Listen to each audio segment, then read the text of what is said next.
பிஸ்மில்லாஹிர்ரஹ்மானிர்ரஹீம். பொறுமையும் அதன் வழிமுறையும் சொல்லி இது பார்த்தோம் இல்லையா? பாதி பாடம் வரைக்கும் பார்த்துட்டோம். மீதி இன்ஷா அல்லாஹ். இந்த பொறுமையா இருக்கிறதுக்கு அல்லாஹ் இடத்துல எந்த அளவுக்கு நிம்மதி கிடைக்குது, என்ன உபகாரம் கிடைக்குதுன்னு சொல்றாங்க. பாயிண்ட் 1.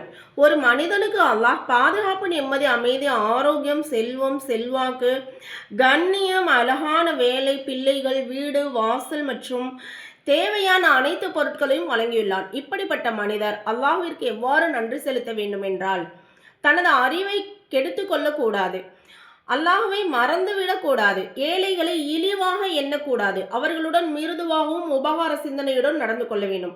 இது ரொம்ப முக்கியமான ஒரு விஷயம்.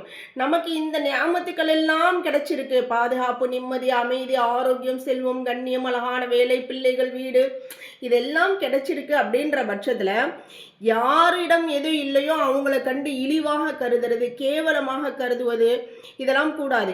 நம்மிடம் இருப்பதை கொண்டு இல்லாதவர்களுக்கு நம்ம நிறைவு செய்யணும் இன்ஷா அல்லாஹ். அப்படி நம்ம செய்யலைனா கூட அல்ஹம்துலில்லாஹ் அமைதியாக இருந்து வரணும். அல்லாஹ் சிலரிடம் இருக்கக்கூடிய அந்த சில செல்வாக்குகளை திடீர்னு பறிச்சிருவான். அது ஏன்னா நம்முடைய அந்த அகங்காரத்தினால நமக்கு கொடுத்த அந்த அல்லாஹுடைய அந்த கண்ணியத்தை நம்ம பாதுகாக்கிறது தான். அப்போ இந்த ஃபர்ஸ்ட் பாயிண்ட்ல நம்ம ரொம்ப கவனமாக இருக்கணும் இன்ஷா அல்லாஹ். இபாதத் செய்யும் போது பொறுமை கொள்ள வேண்டும். அதில் ஏற்படும் சிரமங்களை தாங்கிக் கொள்ள வேண்டும். இபாதத்தின் போது ஆத்மா சோம்பல் செய்யும். உதாரணமாக, தொழுகைக்காக தூக்கத்திலிருந்து விழித்தெழுவதை ஆத்மா சிரமமாக கருதும். ஜகாத், தான தர்மங்கள் வழங்குவதிலும் முன்பின் ஏற்படும்.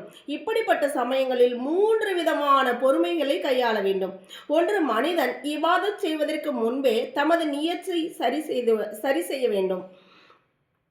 அல்லாஹுவுக்காக வேண்டியே அக்காரியத்தை செய்ய வேண்டும். அதில் தமது மனோ இச்சைக்கு இடமளித்து விடக்கூடாது.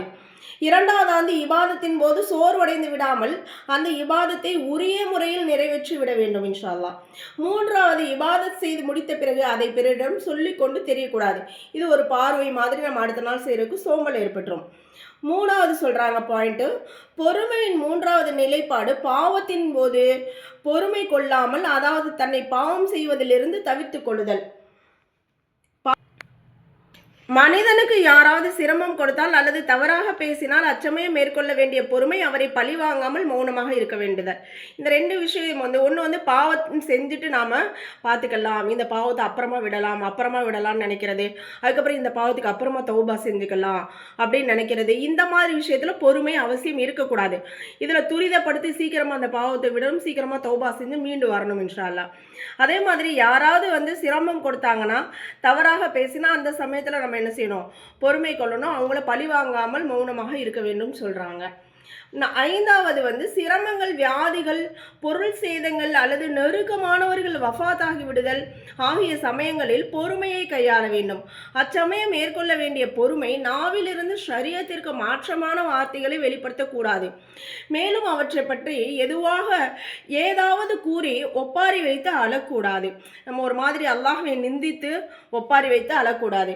இவை அனைத்தும் இச்சமயங்களில் மனிதன் நன்மைகளை நினைவு கூற வேண்டும். மேலும் இவை அனைத்தும் என் லாபத்திற்கு காரணமாகும் என்று புரிய வேண்டும். இன்னும் பொறுமையை இழப்பதால் விதியென்றும் மாறிவிடாது.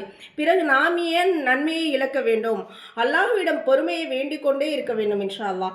மேலும் அல்லாஹுடைய நேசர்களின் தோழமையில் இருந்து பொறுமையை கற்கவும் வேண்டும். இன்ஷா அல்லாஹ் பொறுமை கொள்ளும் பாக்கியம் கிடைத்துவிடும்.